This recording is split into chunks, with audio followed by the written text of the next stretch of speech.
Did you know that our current education system became mainstream only recently? Until the 1800s, learning was done primarily at home or in workshops.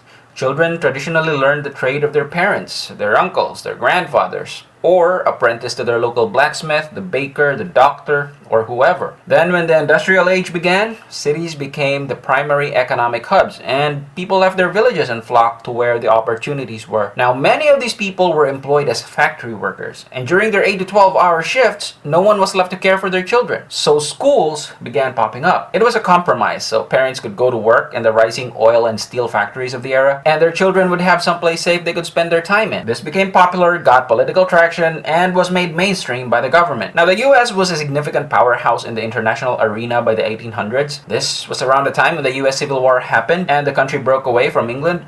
Prior to that, European nations dominated by France, the UK, Spain, and Portugal were the emperors of the world.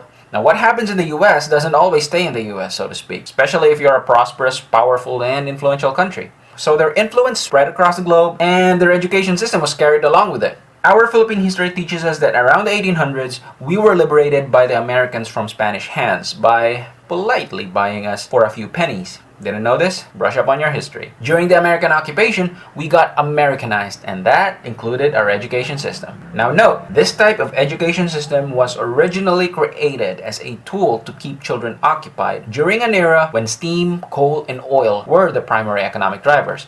Now that's not the case anymore. We are in the digital age now, and some would argue we're at the precipice of leaping into the quantum age.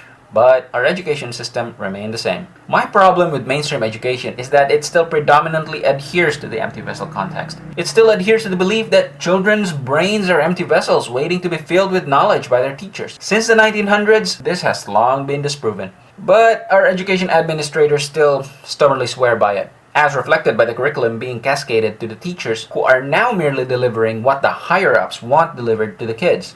Now on to communication. Do you really want to know the parts of Berlow's model of communication, or how it's different from the Shannon-Weaver model of communication? Or do you want to know how to apply these models of communication in your life? Most communication syllabi stop at teaching you what these communication models are, ask you to memorize the parts, and then test your memorization ability during exams. Then after exams, it's whoosh, and your brain goes back to its default love for Korean dramas, Japanese anime, Mobile Legends, or whatever it is you fancy, forgetting all that you possibly learned about these models of communication. It's one of the biggest elephants in the room. Everybody knows it, but they just stick with it, because everybody else does it. This makes students predominantly uninterested in subjects being offered by schools. But they have to go through it anyway because they have been falsely programmed to believe mainstream education is the only path to success.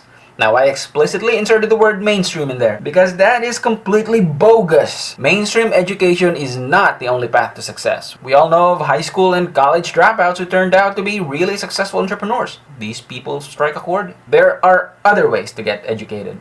For starters, I know of students who are better computer programmers than university computer science instructors. Now, how did this happen? Well, the answer is obvious. Traditional, mainstream education curricula are outdated. The world ran at a really fast pace and offered stuff that could easily replace mainstream education curricula, leaving the education sector behind. But students still bear with it because they have to, not always because they want to. So what's the point of all this rant? Because I'm teaching speech and oral communication as a university subject and I don't want to stick to the traditional. Traditional does not always equal to proven and tested.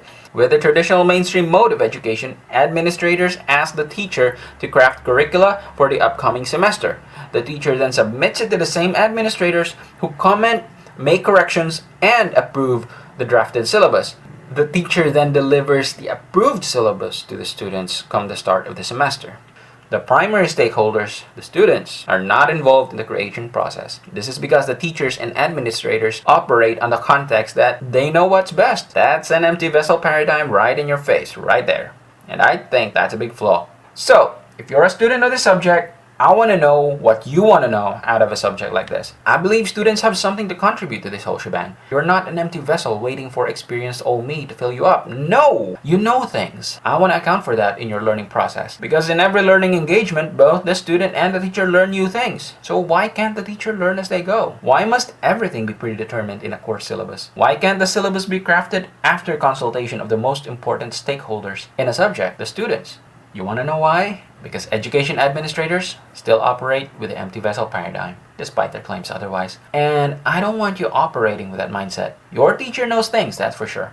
But that doesn't mean whatever they say regarding the subject is etched in stone as fact. Teachers make mistakes too. Anyway, what are your expectations whenever you enroll in a speech and communication subject? Like, what do you expect you'll encounter and learn in a subject like this?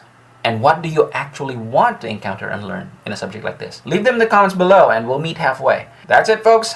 Like and subscribe if you haven't already.